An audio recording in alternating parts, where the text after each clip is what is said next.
Arjun suicide के mood में था, 45 मिनट के अंदर क्या योद्धा बन के निकला। मैं कहता हूँ लोगों से काउंसलर लेना है, काउंसलिंग लेनी है, भगवदगीता जान जा। तो इस कलयुग में एक इंसान को किस तरीके से भक्ति करनी चाहिए। एक व्यक्ति हुआ है डॉक्टर आर्नल्ड टॉइनबी, वर्ल्ड का टॉप हिस्टोरियन, इतिहासकार, ब्रिटिशर और इंटरनेशनल अफेयर्स का टॉप माना जाता था पिछली सेंचुरी का। उसने साफ लिखा है कि आज दुनिया ऐसे दोराहे पे खड़ी है कि इसका विनाश होना निश्चित है। आज के जो हमारे गेस्ट हैं has a deep blend of wisdom, discipline and devotion. एक कॉर्पोरेट जॉब से निकलकर स्पिरिचुअल पाथ अपनाना आसान नहीं है, जबकि आपका जो बैकग्राउंड है वो आर्मी फैमिली से हो। आर्मी फैमिली में जनरली सोचा जाता है कि या तो बच्चा हमारा आर्मी में जाए और नहीं तो पढ़ लिख कर अच्छी एक कॉर्पोरेट जॉब करे। वो ही इन्होंने भी किया। इन्होंने एज अ कॉर्पोरेट सेक्टर में, हॉस्पिटैलिटी सेक्टर में जनरल मैनेजर रहे। 2007 में इन्होंने एक अपनी ऑर्गेनाइजेशन फॉर्म करी गिव करके, द गोरंगा इंस्टीट्यूट ऑफ वैदिक साइंस, जहां पे इन्होंने भागवत गीता का सार देश में नहीं पूरे विदेश में उसका अर्थ बनाने की कोशिश करी है। बहुत ही अच्छे टेडेक्स स्पीकर भी हैं। इन 2023 NDTV awarded him as the best motivational speaker. He is not just the speaker, he is a seeker. एक अच्छे गाइड हैं, आपको बताते हैं कि इस संसार का अर्थ क्या है।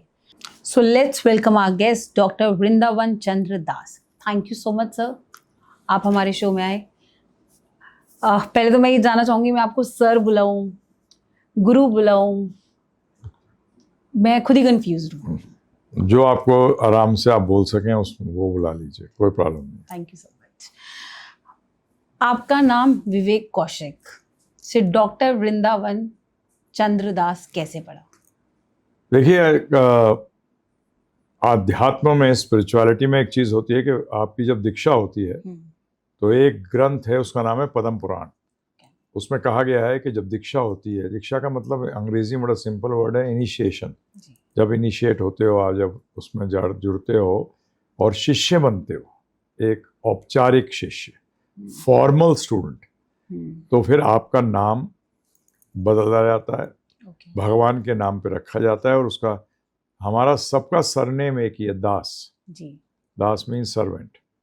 तो वृंदावन चंद्र का अर्थ है, वृंदावन के चंद्र हैं भगवान श्री कृष्ण, मैं उनका दास हूँ। तो ज़्यादातर यही होता है कि जो पहला अल्फ़ाबेट होता है उसी के अनुसार आपको जो नाम पड़ता है आपका। जैसे मेरा विवेक था तो वी था, तो इसी तरह से मेरा नाम भी वृंदावन चंद्रदास जो पढ़ा तो वी से पढ़ा। तो ये हमारी दीक्षा की जिसका मतलब हमने अब भगवान की जो आध्यात्मिक ज्ञान लेने के लिए हम शिष्य बने, तो हमारा नाम जो है वो बदल दिया गया। तो जो आप एक होटल ग्लिटर की दुनिया से आपने जो स्पिरिचुअल पाथ चुना कि गीता के श्लोक पढ़कर कि आप लोगों के जीवन में कुछ चेंजेस लाएंगे, वो दुनिया कैसे पलटी? ये एक्चुअली ये प्रोसेस काफ़ी पहले से शुरू हो गया था। जब मैं 16-17 साल का था, मेरे फादर आर्मी में ऑफिसर थे और मैं सोचता था कि पैसे तो सब कमाते हैं, नाम भी सब कमाते हैं, परंतु आए इस दुनिया में तो कुछ करके जाएं लोगों के लिए। तो विचारधारा ये थी कि मैंने कहा बेचारे गरीब इसलिए ऐसी हालत में है क्योंकि अमीर बदमाश है। तो मैं डाकू बनना चाहता था, रॉबिन हुड, कि डाकू बनूंगा, अमीरों को लूटूंगा, गरीबों में पैसा बांटूंगा। तो फिर जब कॉलेज में आया तो देखा, दोस्त बने, तुमने देखा कि पैसे वाले भी टेंशन में हैं, दुखी हैं, गरीब भी है। हम मिडिल क्लास से थे, क्यों थे तो आर्मी ऑफिसर के लड़के, परंतु बेसिकली आर्मी ऑफिसर की तो मिडिल क्लास लाइफ होती है, तो मिडिल क्लास में भी है। तो मैंने कहा, तो वो फिर ड्रॉप कर दिया आइडिया कि दैट्स नॉट वेरी, कोई सही चीज़ नहीं है, क्योंकि अकल भी आई थोड़ी सी। तो जब भगवदगीता के बारे में जाना, श्रील प्रभुपाद के संपर्क में आए, हमारे जो गुरु हैं AC भक्ति वेदांत स्वामी ठाकुर श्रील प्रभुपाद जी, तो जब वो नॉलेज ली तो लगा कि अरे तेरे की, अगर ये नॉलेज सबको बांट दी जाए तो सबके जीवन में खुशी आ जाएगी जो हम चाहते हैं देना। तो इसीलिए फिर डिसाइड कर लिया कि पूरा जीवन इस नॉलेज को बांटने में लगाएंगे। जब आपने ये सोच लिया कि आपने ऐसा करना है, क्योंकि एक लाइफ जीना और एक अच्छे तरीके से जीने, क्या डिफरेंस है इन दोनों बातों का? जीना तो अच्छा ही होना चाहिए। अच्छा जीना यह है कि आप संतोषी हैं, सैटिस्फाइड हैं, जीवन में शांति है और सुख है, तो ये अच्छा जीना है। बाकी तो जीना क्या है। आपने बोला सुख है, और उससे पहले ये कॉन्ट्रडिक्टरी बात हुई, जो सुख है मतलब जो अमीर भी है वो इस जीवन में खुश नहीं है, क्योंकि कोई ना कोई और प्रॉब्लम्स है ही है उसके जीवन में। पैसा होना सब कुछ नहीं है। तो वो जो सुख वर्ड है उसका मतलब क्या होता है? वो जब भी मैंने बताया आपको, जो 3 चीजें बताई मैंने, थर्ड चीज बताई मैंने सुख, तो ये लैडर है। अगर आप संतोष नहीं है आपके पास तो आपको शांति नहीं आएगी, और यदि आपको शांति नहीं आएगी तो आपको सुख नहीं आएगा। सो बेसिकली आध्यात्मिक जो ज्ञान है जो मैंने लिया और जो मैं बांट रहा हूं, उसका एम ही यह है कि आप किसी स्थिति में भी खुश कैसे रह सकते हैं। तो कई बार लोग सोचते हैं अच्छा मुझे दुख नहीं होंगे।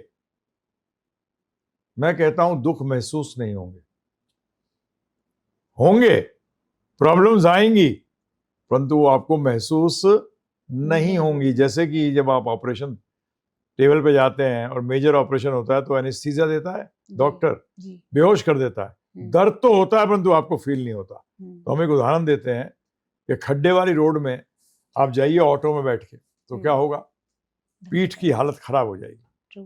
परंतु आप मर्सिडीज में जाइए तो आपको खड्डे पता नहीं लगेंगे, क्योंकि सस्पेंशन सिस्टम बहुत बढ़िया है। तो क्या बदला, रोड बदली कि गाड़ी बदली? गाड़ी बदलनी पड़ेगी। इसी तरीके से जीवन में जो चीजें सर्कमस्टांसेस जो आनी है सब आएंगी, परंतु आपने अपनी व्हीकल, अपना सोच बदल दिया। तो ये आध्यात्मिक ज्ञान जो है ये आपके सोच को बदल देता है। तो आप अमीर हो, हाँ मैं ये जरूर कहूंगा कि जिसके पास 2 रोटी भी नहीं है खाने को, तो हमारे शास्त्र भी कहते हैं उसने बहुत पाप किए हैं। आज जैसे पैलेस्टीन है, देखिए बच्चे मर रहे हैं, हालत खराब है, बच्चे को 10-10 दिन खाने को नहीं मिल रहा, तो क्यों जन्म हुआ ऐसा है जी। सोमालिया है, देखिए मॉल न्यूट्रिशन के कारण देखिए बच्चों की क्या हाल है। तो व्हाई ऑल दिस? सो उनकी मैं बात नहीं कर रहा, परंतु आज जो हम चर्चा कर रहे हैं और जो सुन रहे हैं मोस्टली लोग, वो 2 रोटी तो कमा ही रहे हैं। तो जिसको ये बेसिक नेसेसिटीज हैं तो वो ये ज्ञान ले, या मिडिल क्लास में तो ज्ञान ले, पैसा है तो ज्ञान ले, इस आध्यात्मिक ज्ञान को लेगा तो उसको सुख प्राप्त होगा। क्योंकि सुख कैसे प्राप्त होगा ये मटेरियल नॉलेज नहीं बताती, ये किसी स्कूल और कॉलेज में नहीं बताया जाता। वहां आपको बताया जाता मजा कैसे लो, लाइफ एंजॉय कैसे करनी है। प्लेजर, प्लेजर, प्लेजर क्या है, मजा क्या है? वो सुख है जो आता है और चला जाता है। और असली सुख क्या है? असली सुख वो है जो आए, रुके और बढ़े। वो किसी ने अनुभव ही नहीं किया जब तक कि वो नॉलेज नहीं लेता जिसके कारण कि वो सुख प्राप्त कर सके। तो आध्यात्मिक ज्ञान को कह सकते हैं हम सुख का ज्ञान, जो आपको सुखी, मजा नहीं, मजा तो मोमेंट्री है, वो तो तंग ज्यादा करता है। उसको हमारे गुरु महाराज श्रील प्रभुपाद जी कहते थे, लाइक अ स्किन डिजीज, चर्म रोग। जब हो जाता है तो खुजाओ तो बहुत अच्छा लगता है, परंतु उससे घाव बढ़ता जाता है। तो इसी तरीके से, और आज लोग मजे में फंसे हैं। और मजे में बताऊं क्या होता है? एक्सप्लॉइटेशन, शोषण होता है। कलयुग है ना ये तो। हाँ, परंतु चेंज तो हो सकते हैं, क्योंकि गीता कब बोली गई थी? क्या भगवान को पता नहीं था कि कलयुग आ रहा है? पता था, तो हम लोगों के लिए बोली गई है। जो स्मार्ट लोग हैं, जो इंटेलिजेंट लोग हैं, वो इसको, नॉलेज को लेंगे और जीवन में लगाएंगे। तो जीवन में भी आप देखते हैं सबके सब क्यों नहीं रईस बन पाते? मेहनत तो सभी करते हैं, क्यों नहीं बन पाते? उसके पीछे है, परंतु भाग्य जिसे हम कहते हैं, जो कि हमारा ही बनाया हुआ है, भगवान का दिया हुआ नहीं है, हमारा बनाया हुआ है। हाँ, भाग्य का मतलब क्या होता है? हमारे कर्मों का फल। आप जहाँ पैदा हुई, भाग्य तो वहीं से शुरू हो गया। आपको वो माता पिता क्यों मिले? अगर आप बिजनेस करना चाहती तो आपका अंबानी के घर में पैदा हुए थे तो मजा नहीं आया था? जी। बताइए आप मुझे। नहीं, बट ये बहुत ही कॉन्ट्रडिक्टरी बात है, क्योंकि मैं जिस तरीके से आपकी बात समझना चाह रही हूँ बहुत डीप डाउन है, बट कहा जाता है कर्म, आप कह रहे हैं कर्मों का खेल है, भाग्य का खेल है, भगवान ने नहीं लिखा। कर्म, पिछले जन्म का कर्म किसने देखा? क्यों? आज कई बार होता है, जैसे मेरे को एक उदाहरण बताता हूँ आपको कि हमारे जान पर आज से करीब 50 साल पहले की बात होगी। हमारे फादर के एक मित्र थे, वो हरिद्वार गए हुए थे, डॉक्टर थे वो। हरिद्वार से लौटते हुए उनके बस का एक्सीडेंट हो गया, तो काफ़ी सीरियस एक्सीडेंट था, काफ़ी लोग बहुत इंजर्ड हो गए थे, कोई मर गए। तो वो क्योंकि डॉक्टर थे, ये करो वो करो, तो एक ने कहा डॉक्टर साहब हाथ देखो अपना। उसको हाथ कट चुका था, क्या होता था, परंतु उसको पता ही लग रहा था। ठीक है ना? इसी तरीके से आज मैं अगर आपसे प्रश्न करूं कि भाई एक्सीडेंट हुआ, उसका रिजल्ट था ना हाथ कटना, तो आज जो भी कुछ हो रहा है, एक सिंपल उदाहरण देता हूं मैं आपको कि कौन व्यक्ति मेहनत करता है असफल होने के लिए, दुखी होने के लिए? करता है कोई भी नहीं। तो फिर आता क्यों है? भगवान, यही तो बात आती है। नहीं, भगवान नहीं है इसमें, अपने कर्म है। ये सनातन धर्म का फिलॉसफी है, ये अब्राह्मणिकल रिलीजन्स की फिलॉसफी नहीं है। वो लोग कहते हैं कि ऊपर वाला कर रहा है सब जी। नहीं जी नहीं, ऊपर वाला तो देखता है, जैसा करनी वैसी भरनी, आपने जैसा किया होगा वैसा आपको मिलेगा। आज एक सीईओ एक कंपनी का सीईओ क्यों बना? पास्ट रहा ना, जब तो सीईओ बना। अगर पास्ट नहीं होता तो सीईओ कैसे बनता? CEO is the present result. वो भाग्य है, मेहनत करी मेहनत वो बना, उसी के फल को भाग्य कहते हैं जी। भाग्य, लोग ये गलती करते हैं, सोचते हैं भाग्य भगवान देते हैं। नहीं, कर्मों के फल को, कर्म के दो पार्ट हैं, एक एफर्ट, एक रिजल्ट। वो हम इसी जिंदगी के कर्मों की बात कर रहे हैं। नहीं, ये पैदा हुए तो कैसे आपकी इस जिंदगी में कैसे पैदा हो गए आप? बताइए आप। तो बट कुछ ऐसे इंसान भी हैं, कुछ ऐसे बच्चे भी हैं कि वो पैदा होते ही मर जाते हैं। हाँ, तो वो भी उनके कर्म है, उनका कर्म, वो पिछले जन्म, हाँ पिछले, और उनके माँ बाप का इसका ये बताइए, इसका आंसर और कोई बताइए मुझे लॉजिकल, जो मैं एक रख रहा हूं आपके सामने प्रपोजल। साइंस कैसे चलती है जी। एक प्रपोजल रखा जाता है, जब तक आप उस प्रपोजल को काटते नहीं, वो प्रपोजल को माना जाता है जी। वो चलती रहती है। तो आज मैं आपको एक प्रपोजल रखता हूं कि जो बच्चा, जैसे आपने कहा पैदा होते ही मर जाता है, देखिए एक हमारा शास्त्र में एक शास्त्र है, उसका नाम है श्रीमद् भागवतम। उसमें, जबकि वो मेडिकल साइंस का शास्त्र नहीं है, उसमें माँ के गर्भ में बच्चा कैसे बड़ा होता है और क्या क्या स्टेजेस पे आता है, वो सब मेंशन्ड है, और उसमें स्पष्ट मेंशन है। तो आज भी साइंस हैरान है कि ये अगर भागवतम को मानते हैं 5-6 हजार साल पहले ही बोली गई है, सोचते हैं कि कोई इनके पास इंस्ट्रूमेंट्स नहीं थे, कुछ नहीं था, फिर भी इनको कैसे मालूम हुआ कि ग्रोथ कैसे होती है चाइल्ड की माँ के वूम में? वहां बड़ा स्पष्ट लिखा गया है, बताया गया है कि बच्चा जो हम हैं, हमने सबने अपनी माँ के गर्भ में कहा है मुझे इसमें से निकालो, मैं बहुत दुखी हूं, मैं औखड़ा पड़ा हूं, मुझे कीड़े काट रहे हैं। माँ उल्टा सीधा खा लेती है गलती से, तो पता लगा मेरे को उस पर रिएक्शन होता है, मुझे यहाँ से आप निकालिए। मैंने पिछले जन्मों में बड़ा गड़बड़ किया है, मैं मानता हूँ, तो बाहर आने के बाद हे हरि मैं आपकी भक्ति करूंगा, तो बाहर आके भूल जाते हैं। तो बेसिकली वही शास्त्र बताता है कि हमारे जो कर्म है वो ही बेसिकली। अब इसमें अगर मैं आपसे कहूं, एक व्यक्ति हुआ डॉक्टर ईएन स्टीवनसन, अमेरिका के थे वो, एमडी डॉक्टर थे मेडिसिन के। उनको 1960 के अंदर जिसने जेरोक्स मशीन का इन्वेंशन करी, उसने उनको $1 मिलियन दिए, ये सिद्ध करने के लिए कि रीइंकार्नेशन नहीं होता। उस समय $1 मिलियन। तो मेडिसिन में रहकर तो वो रिसर्च कर नहीं सकते थे, तो उन्होंने अपना डिपार्टमेंट चेंज करके साइकाट्री में चले गए। साइकाट्री में आप ये रिसर्च कर सकते हो। उनका कुछ साल पहले डेथ हुई है। जब उन्होंने रिसर्च किया तो अपने कंक्लूजन में आया कि rebirth is a fact, is a fact. परंतु क्या हम लोगों ने एक्सेप्ट, हम क्या करते हैं ना, तो एक्सेप्ट करते हैं और रिजेक्ट करते हैं विदाउट सोचे। क्यों करते हैं ऐसा, बताइए आप मुझे। क्योंकि हमें नॉलेज ही नहीं है। नहीं, हमें, अरे नॉलेज नहीं है तो जानिए ना, जी। उसको रिजेक्ट क्यों कर देते हैं। आज जाइए डॉक्टर इयन स्टीवनसन का नाम टाइप करिए गूगल के ऊपर और देखिए क्या क्या रिसर्च हो रही है और अभी भी चल रही है, और वो सिद्ध कर रहे हैं और बोल रहे हैं कि बेसिकली अगर रीबर्थ अगर फिक्स वो हो गया, जो कि हो चुका है, हमारे शास्त्र कहते हैं, तो बताइए आप मुझे, जैसे अभी हुआ अमेरिका के अंदर एक केस है, यूट्यूब पे भी है वो, कि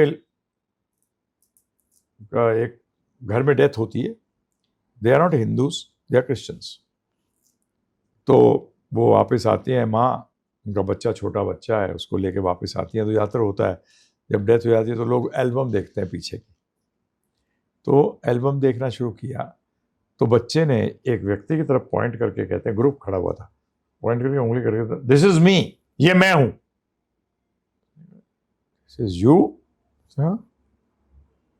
तो माँ थोड़ी सी हैरान हुई, फिर उसने एक और फोटो निकाली जिसमें एक गाड़ी है और गाड़ी के सामने एक व्यक्ति खड़ा है,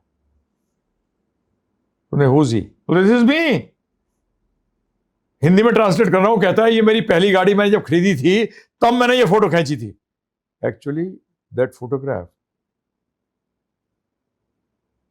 उसके ससुर की है, अर्थात इस लड़के की, हाँ फादर इन लॉ की है, इस लड़के ग्रैंडफादर की है, the grandfather has taken birth as a child.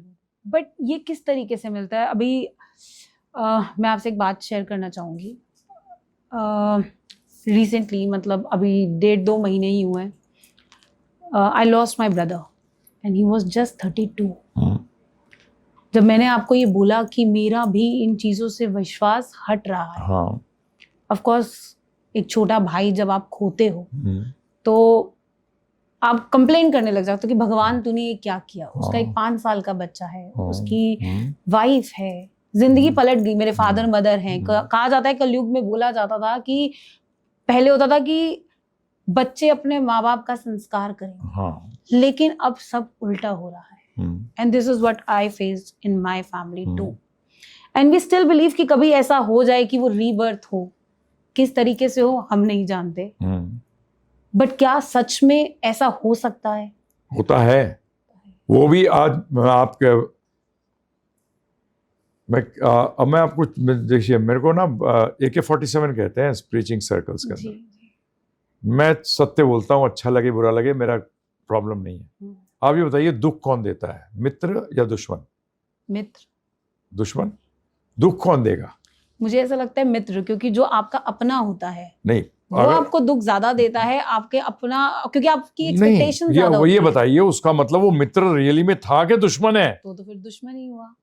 अरे अल्टीमेटली आपको दुख दिया, ये तो आपने बड़ा अच्छा आंसर किया है कि मित्र जितना बड़ा मित्र होगा उतना दुख ज्यादा देगा। अर्थात वो क्या कहते हैं, भेड़िया के खाल में जी, है जी, कहा जाता है ना, वो शेर भेड़िया खाल पहन के आ गया। तो इसी तरीके से जो ये डेथ्स होती है ना, ये आपके पिछले जन्म के बहुत बड़े दुश्मन हैं। हाँ जी, तभी आपको क्या देके गए? दुख देके गए। और ये लोग बहुत क्लोज होते हैं फैमिली के। ये बाकी लोगों से, मैं आपको बताते जा रहा हूं, आप सुनते जाइए। आपको मैं सब एक चीज खुलासा कर रहा हूं कि जिनकी ऐसे डेथ होती है 20 साल, 22, 30, 32, मेरे को अभी मैं गया हुआ, they are more closer to the family than the others. तो आते ही दुख देने, क्लोज नहीं होंगे तो दुख कैसे मिलेगा? वो तो चला गया, उनको कोई दुख नहीं होता। मतलब मैं तो यही समझ नहीं पा रही हूँ कि हमारे बुरे कर्म थे जिंदगी के कि मेरा भाई मेरे साथ नहीं है, या फिर उसके कर्म थे कि वो एक नहीं, उसको तो अगला जन्म मिलेगा, उसको तो नए रिश्तेदार होंगे जी। वो तो आपको पहचानेगा भी नहीं, आपको जानेगा भी नहीं, वो नहीं पहचानेगा आपको। ये एक्चुअली ये प्लस पॉइंट है। अभी एक किस्सा ऐसा है, कोसी में जन्म हुआ उस व्यक्ति का, उसको पिछला जन्म याद रहा बच्चे को। अब वहीं से 40 किलोमीटर दूर उसके जहां पहले जन्म हुआ था, जहां मरा था, अब वो उसको ये लोग 7-8 साल 9 साल तक आते आते भूल जाते हैं। आज वो भूला नहीं है तो बड़ा दुखी है, बोलता है इनको माता पिता मानूं या उनको माता पिता मानूं। रिश्ते बदल गए, सारे नए नए रिश्तेदार बन गए। वो पुराना रिश्तेदार है, नया रिश्तेदार है, क्या है ये? इसमें मैं अनुरोध करूंगा आपसे भी और सब लिसनर्स आपके जो देख भी रहे हैं कि इसमें जाएं गहराई से।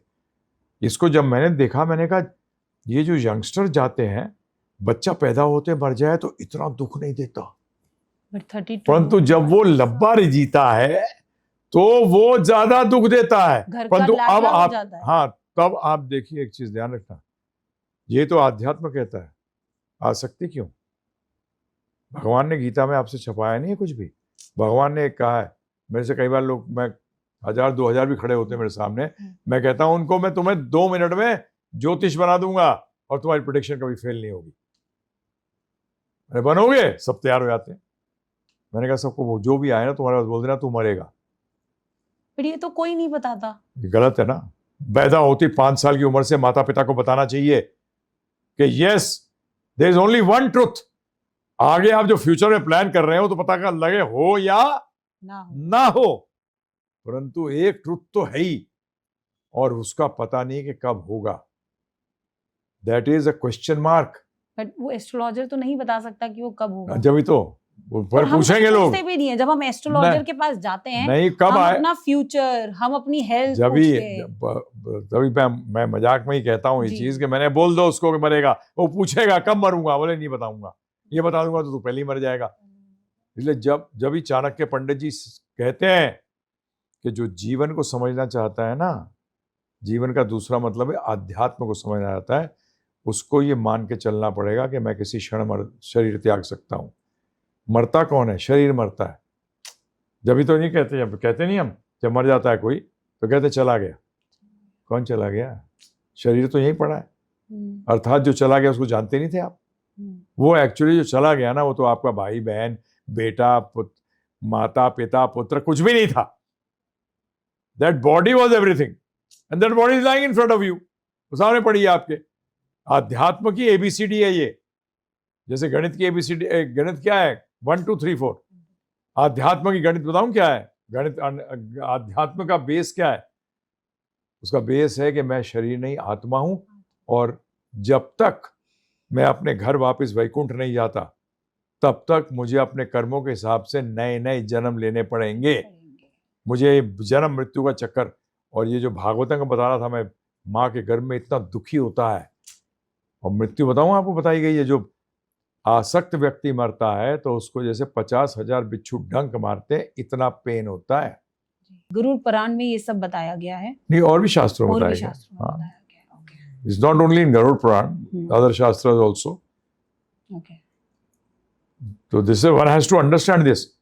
अगर वो इस चीज को जान जाए, ये मेरे साथ पिछले जन्म को कर्मों के अनुसार लेन देन के रिश्ते हैं, सब सारे रिश्ते क्या हैं?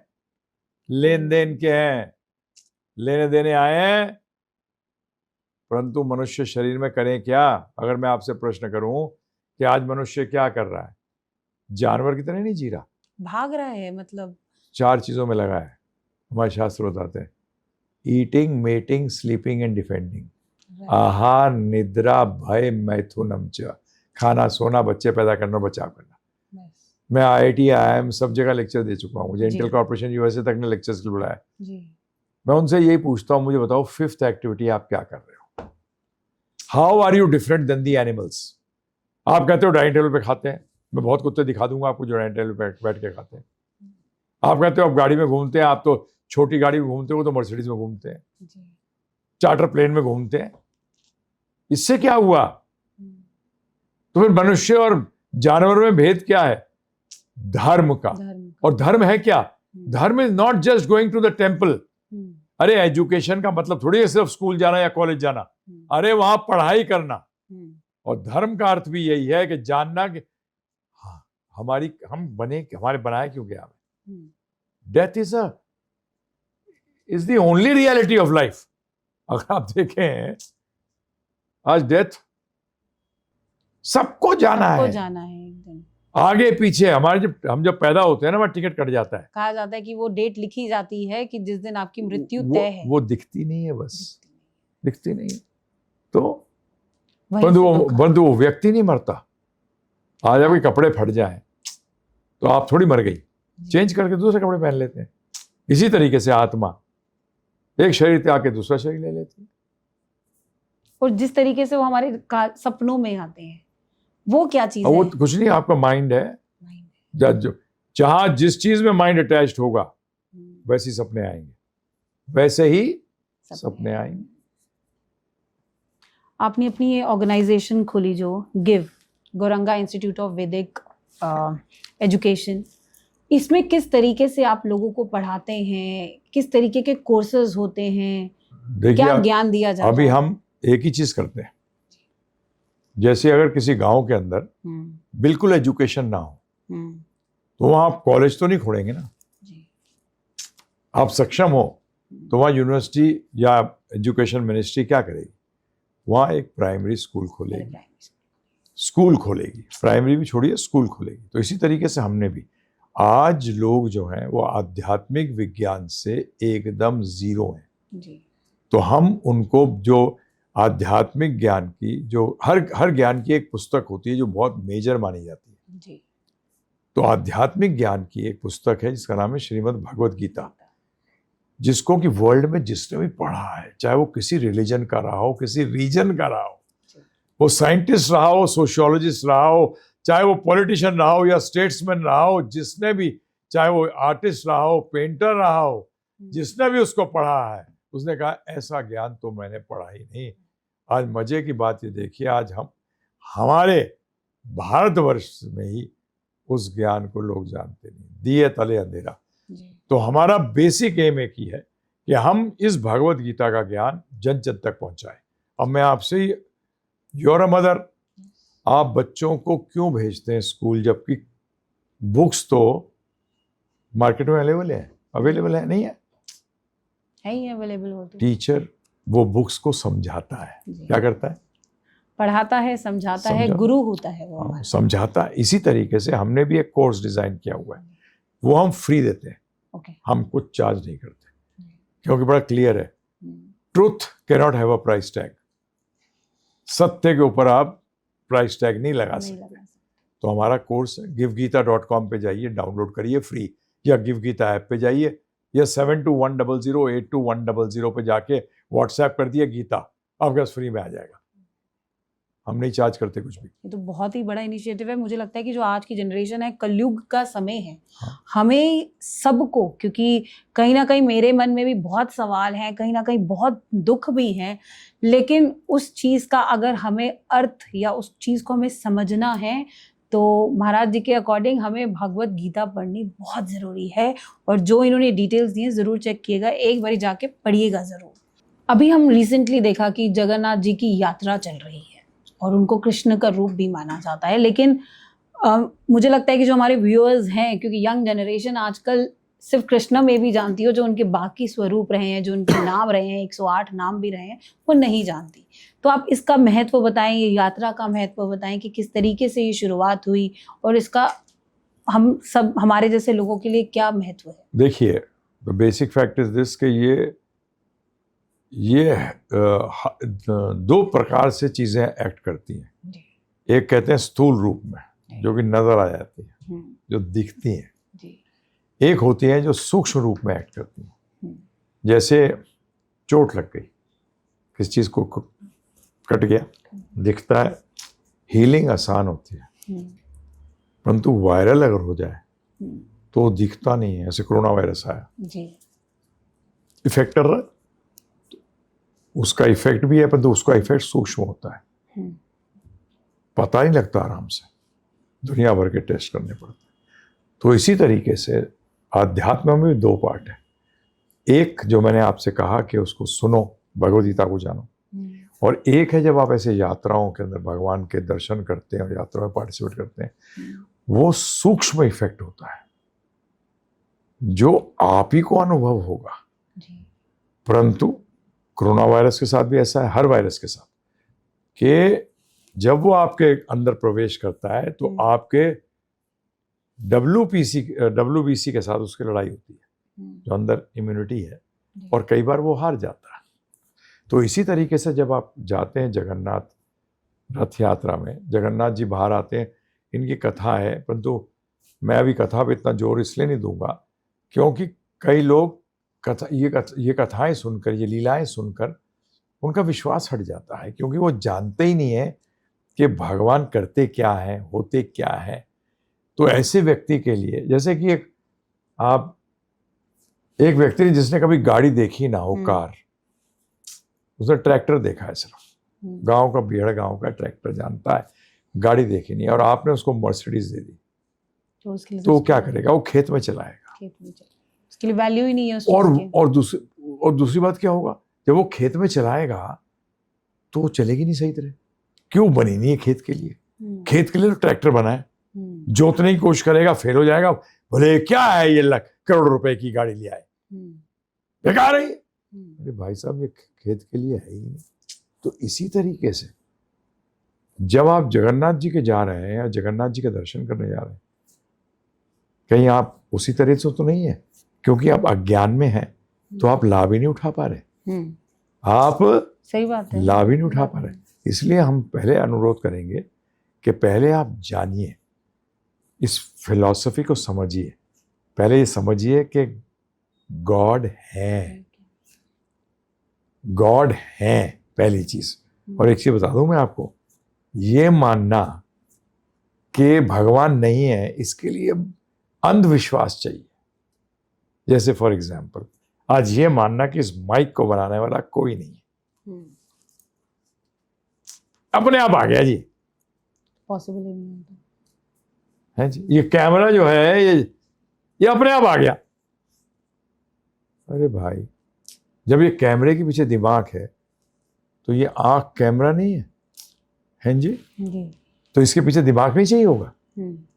आज पूरा, अगर कहीं आप किसी शहर में जाते हो और हर चीज बड़ी सिस्टमैटिकली चल रही है, आप कहते हो क्या एडमिनिस्ट्रेटर है भाई, ये यहाँ के पॉलिटिशियन बड़े जबरदस्त नेता लोग हैं, क्या चला रहे हैं, जगह को फटा फर्स्ट क्लास चला रहे हैं। फिर ये आप ब्रह्मांड को नहीं देखते, इस यूनिवर्स को नहीं देखते, कैसे सनराइज कैसे अपने ऑर्बिट पे घूम रही है धरती, ये सब। तो ये कॉमन सेंस नहीं है कि हाँ इसका भी कोई इंटेलिजेंट डिजाइनर होगा? ये कैसे मान सकते हैं? कौन था वो डिजाइनर जिन्होंने जगन्नाथ यात्रा का, जो कृष्ण जी का डिफरेंट स्वरूप है जो लोगों ने नहीं देखा, तो कौन थे उनकी क्रिएटर? एक्चुअली जगन्नाथ जी को तो भगवान कभी भी आते हैं तो अपने भक्तों के लिए आते हैं, इनका ये कुछ नहीं है कब आए। कलयुग के देवता हैं जगन्नाथ जी, जो जगन्नाथ जी का रूप है, जो कृष्ण का ये रूप है, वो कलयुग के, ये स्पेशली कलयुग के लिए। जैसे कि बताया जाता है बद्रीनाथ जी, बद्रीनारायण जो है वो सतयुग के हैं जी, फिर आपके रामेश्वरम जो है वो त्रेता के हैं, द्वारकाधीश द्वापर युग के हैं, और जगन्नाथ जी कलयुग के लिए। तो जगन्नाथ जी पहले नील माधव जी के रूप में रहते थे भीलों के बीच में, फिर उनकी इच्छा हुई, फिर इंद्रद्युम्न महाराज हुए, कैसे वो गए, उन्होंने उनको लेके वहां से आए, तभी आप देखोगे जब जगन्नाथ रथ यात्रा होती है अभी भी 1 महीने के लिए उनकी सारी देख रेख वो भील करते हैं, वो भील का ही पूरा चल रहा है, द्वैतपति कहते हैं उनको। वो ही सारा देखते हैं only 1 month in a year रथ यात्रा के दौरान। तो ये सारा सिस्टम बना हुआ है।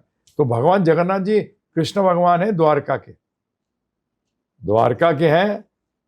तो जब कथा चल रही थी, कृष्ण लीला चल रही थी, तो तीनों देख रहे थे, जगन्नाथ जी भी, बलदेव भी और सुभद्रा मैया भी। तो वो स्तब्ध हो गए जब उन्होंने लीलाएं सुनी। तो क्या हुआ, रोहिणी जी सुना रही थी, रुक्मणी और सत्यभामा, इन सबको, रानियों को। तब तो क्या हुआ, स्तब्ध के अंदर आंखें ऐसी बड़ी रह गई, हाथ अंदर चले गए।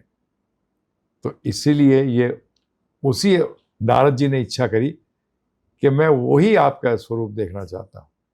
तो फिर जगन्नाथ जी ने अपना वही स्वरूप उनको भी दिखाया और हमारे लिए भी कि हम भी उनके दर्शन करके लाभ दर्शन उठा कर- सकें। वो खुशी और वो स्वरूप एकदम अलग था। बिल्कुल। तो उनके हर, आज उन्हीं का है, नरसिंह देव जी कौन है, उन्हीं का स्वरूप है। वरा, मत्स्य अवतार, हयग्रीव, भगवान कपिल देव, ये सब उन्हीं का स्वरूप है। आते ही है धर्म की स्थापना के लिए, भक्तों के उद्धार के लिए। जब मैं आपसे पहली बार मिली और हमने आमना सामना किया तो सबसे पहला क्वेश्चन जो मैं समझ भी पाई, जो एक बड़ा क्वेश्चन है, लोग बहुत ही डिफरेंट वेज में सोचते हैं। किसी के लिए सनातन धर्म सब कुछ है और किसी को ये लग रहा है कि एक पॉलिटिकल स्टंट चल रहा है आजकल इस देश में। क्या है सनातन धर्म आपके हिसाब से? एक्चुअली मेरे हिसाब से नहीं पूछना चाहिए, शास्त्रों के हिसाब से क्या है। जी what is physics not according to you, जी what is physics according to the books of physics. शास्त्र, जी ये हम लोग गलती यही करते हैं जी कि गुरु का काम क्या है कि he should be a very good copycat, उसको नई चीज नहीं निकालनी चाहिए। बट आजकल तो रोज नए गुरु आते हैं, आगे- नई नई चीजें नहीं, आती अब- हैं और समझ ही नहीं आ रहा किस चीज को फॉलो यही करें। तो बता रहा हूं मैं आपको कि बेसिकली नई का मतलब क्या है, पैदा हुई खत्म होगी। नाउ इसमें दो वर्ड्स हैं, सनातन और धर्म। सनातन धर्म जो है ना, जितने भी जीव हैं ब्रह्मांड में, सबके ऊपर एप्लीकेबल है। तभी हम कहते हैं हम रिलीजन की बात नहीं कर रहे हैं, हम स्पिरिचुअलिटी की बात कर रहे हैं, आध्यात्म की बात कर रहे हैं। हम ये श्रद्धाओं की बात नहीं कर रहे। जी रिलीजन श्रद्धाएं हैं।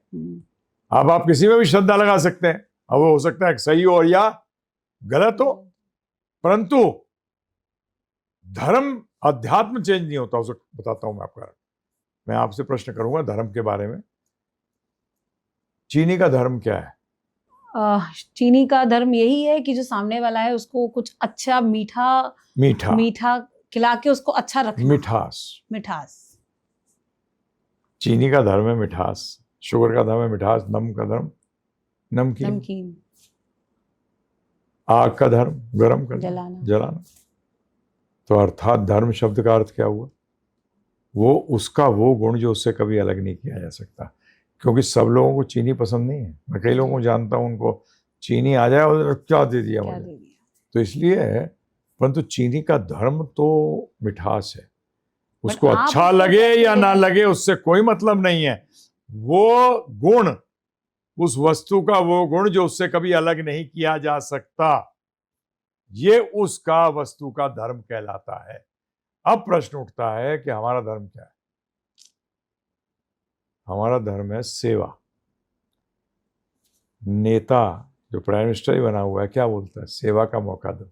जी जब वोट मांगता है तो क्या कहता है? सेवा का मौका। सेवा का मौका दो। बिजनेसमैन क्या कहता है कस्टमर को? सेवा Trust का करो मौका हमें, दो, सेवा का गिव मी अ मौका दो, chance to give me serve a you. I will give you the best. हाँ, सेवा का मौका तो दो। सही बात। ठीक है जी। नौकरी कर रहा हो तो कर रहा है सेवा, तो सबके सब क्या कर रहे हैं? सेवा ही कर सेवा। रहे हैं। हम यहाँ ध्यान रखिएगा, सेवा शब्द का अर्थ क्या है?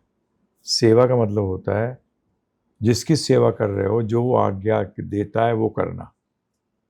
नेता लोग जनता को जो चीज खुश होती है वही तो मैनिफेस्टो में लाते हैं, बट पूरी कहाँ की जाती नहीं है? करती। वो उनकी गलती है। हम्म, यहाँ बात क्या है? उनका बेवकूफ बनाते हैं या सही में करते हैं? करते हैं उनका जो कहना, वो जो चाहते हैं वही दिखाते हैं वही है। ऐसे कई बार बिजनेसमैन भी जो चोर होते हैं वो भी ऐसे ही करते हैं। जी कस्टमर चाहता कुछ है और देते कुछ और। है, परंतु सारे ऐसे बिजनेसमैन ज्यादा नहीं चलते और ऐसी नेता भी ज्यादा नहीं चलते। आप कितने दिन, कहावत है अंग्रेजी में, you can fool some For few people for days, some for some time, time. You can't fool everyone for every time. जब भी तो चेंज होते रहते हैं ये। बट कहा जाता है कि सत्य ही सब कुछ है। हाँ, बट अगर हम कलयुग की बात कर ही रहे हैं तो जो लोग गलत रास्ते पे हैं, मैंने देखा है, वो खुश हैं, वो पैसा कमा रहे हैं, वो मजे ले रहे हैं। जो यानी आपने एक बार इस पर पहले धर्म को खत्म कर लीजिए कि फिर हमारा धर्म क्या है। तो हमारा धर्म सेवा है, परंतु हम यहाँ बात कर रहे हैं शरीर की। और आपकी जानकारी, रिलीजन शरीर से कनेक्टेड होता है और आध्यात्म आत्मा से कनेक्टेड है। आप शरीर नहीं, आत्मा है। शरीर का धर्म चेंज होता रहता है। आप नए नए जन्म लेते हैं, नए नए रिश्तेदार आते हैं, नए नए लोग आते हैं, नई नई कंट्रीज आती हैं। मेरे साथ जुड़े हुए हैं आर्मी के लोग जो चाइना बॉर्डर पे भी हैं, पाकिस्तान बॉर्डर पे भी हैं। वो कहते हैं गुरुजी कभी भी गोली लग सकती है। उस टाइम क्या विचार होने चाहिए, क्योंकि जैसा विचार उस टाइम होगा वैसे ही आपका अगला जन्म होगा। तो मैंने कहा दुश्मनी मत कर लियो पाकिस्तानी से, ये तो अगला जन्म पाकिस्तान में हो जाएगा, फिर तो वो इंडिया से लड़ेगा, भारत से लड़ेगा। तो बोलते क्या करें फिर, मेरी ड्यूटी समझ, रिस्पॉन्सिबिलिटी जो हाँ, हमें करना क्या है, दुश्मनी क्यों करना जी। जहाँ अच्छे लोग जो भारतवर्ष में रहते हैं मैं उनके लिए लड़ रहा हूँ, ठीक है, वो अपने लिए लड़ रहा है, मुझे क्या करना, उसे दुश्मनी करने की क्या जरूरत है। समझ में आया? मैं अपना कर्म कर रहा हूँ कि जिसके लिए मुझे लगाया गया है, बस खत्म। भगवान को याद रख, नहीं तो फंसेगा, कर्म करने से वापस नहीं जाएगा। जब कर्म भगवान कृष्ण की आज्ञा के अनुसार किया जाता है उसी को भक्ति कहते हैं, अपने हिसाब से किया जाता है तो उसको कर्म कहते हैं, वो फंसाता है। अब आता है कि आत्मा सनातन है। क्या है? आत्मा सनातन। सनातन का मतलब इस पे समय का प्रभाव नहीं है, अर्थात उसका कभी जन्म नहीं हुआ। तो जब एक डेथ होती है और तो शरीर की होती है, क्रीमेशन ग्राउंड में जाते हैं, वो शरीर की डेथ होती है, बट अगले दिन वो जो आत्माराम हमें दिखाया जाता है वो कुछ नहीं, एक छोटी सी, वो कुछ नहीं होता, वो तो फिजिकल मटेरियल है, वो आत्मा थोड़ी है जी। आत्मा तो शरीर त्याग गई, आत्मा तो शरीर त्याग गई, उसका कोई लेना देना नहीं है, कुछ नहीं लिखा उसके बारे में। और लोगों को लगता है कि ये मतलब उस चीज को पकड़ कर लोग इतने इमोशनल हो जाते हैं। नहीं, बेवकूफ है, मैं क्या करूं, जो रियल पर्सन था वो तो चला गया, और उसका दूसरा जन्म भी हो गया। नहीं, जरूरी नहीं है। हाँ, जब तक उसको कर्म का वो साइकिल नहीं प्रॉपर, बहुत बड़ा वो सिस्टम है जी, लेन देन का सारा सिस्टम जब सेट होगा तब दोबारा जन्म होगा। अच्छा। हाँ, और जरूरी थोड़ी है मनुष्य का हो जाए। अगर पूरा जीवन जानवरों की तरह जिया, आहार निद्रा भय मैथुनम च, इसी 4 चीजों में पड़ा हुआ है, कभी जानने की कोशिश नहीं करी कि इस दुनिया का जो सृष्टि की रचना हुई है ये किस लिए हुई है, क्यों हुई है, पूछता ही नहीं कोई, जानने की कोशिश नहीं करता। आपकी शादी को कितने साल हो गए? 10 साल। 10 साल हो गए, जी। ऐसे निकल गए, पता ही नहीं चलता, है ना, चुटकी में निकल गए। तो अगर 10 चुटकी बजाऊंगा तो 100 साल निकल गए। तो लाइफ कितनी लंबी है बताइए, चुटकियों में निकल जाती है, अगले पल का पता नहीं होता। हाँ, और नहीं निकलती कैसे निकलती है बहुत जल्द, मतलब हाँ जी, जब हम नया साल शुरू होता है हम इतने सारे अपने प्रोजेक्शंस रखते हैं कि इस साल हम ये करेंगे, और जब दिसंबर आ जाए तो हमें लगता है यार ये चीज तो ऐसी वक्त। आप 10 साल कह रही हैं, मैं सूरत में था, एक प्रचार कर रहे थे, वहां की माता जी आई हुई थी, बात कर रहे थे उनसे, तो उनसे पूछा मैंने कितने साल हो गए शादी को, उन्होंने कहा 56। मैंने कहा माता जी याद करो जब दुल्हन बन के बैठी थी, आज 56 साल ऐसे निकल गए, बोलते चुटकी में निकल गए। बिल्कुल। तो पूरा जीवन कितने देर में निकल गया, चुटकी में निकल गया। कभी सोचा है, कभी विचार किया कि भागे चले जा रहे हैं, रैट रेस कहते हैं, मैं कॉर्पोरेट्स में लेक्चर देता हूँ, जाके तो बोलते हैं रैट रेस में फंसे हैं। मैंने, तुमने अपने आप को चूहा मान लिया तो मैं क्या करूँ अब, मनुष्य बनो। क्या बनो? मनुष्य बनो। आत्मा सनातन है, उसके ऊपर टाइम का इफेक्ट नहीं है, इट नेवर डाइज। तो उसका मतलब हमारी कोई ऐसी सेवा भी होनी चाहिए जो बदले ना। कस्टमर बदल जाता है, जनता बदल जाती है, नेता बदल जाते हैं, बॉसेस बदल जाते हैं, परंतु आत्मा तो सनातन है, उसका मतलब इसकी कोई सनातन सेवा भी होनी चाहिए। तो क्या है वो सेवा? सिर्फ इसके बारे में जानना ही सेवा है? नहीं, वो सेवा का शुरुआत है। क्या करें?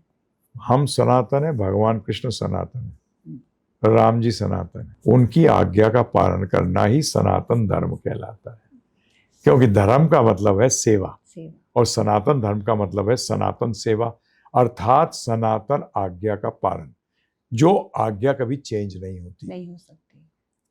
क्योंकि आज प्रश्न उठता है, नए नए आ जाते हैं लोग, नई नई चीजें ले आते हैं जी। भैया ये बता कि मेरे परदादा के ऊपर भी तो नियम लागू थे, तुम तो अभी आए हो जी, और नियम वो तब से ही चल रहे हैं जब से बुक्स के बारे में लिखा गया था। अरे सनातन धर्म के बारे में शुरू से है। और ये इसको हमारे एक गुरु हैं, उनका नाम है भक्ति विनोद ठाकुर जी। उन्होंने स्पष्ट रूप में इसको बड़ा अच्छा नाम दिया, जैव धर्म, जीव का धर्म, अर्थात सबका धर्म जी। अगर आप देखेंगे इस चीज को समझने की कोशिश करेंगे तो आपको लगेगा अरे ये तो सारों का है। आज लोगों ने अपने अपने इसमें, हिंदू कोई धर्म थोड़ी है, हिंदू तो ज्योग्राफिकल टर्म है, भौगोलिक शब्द है ये।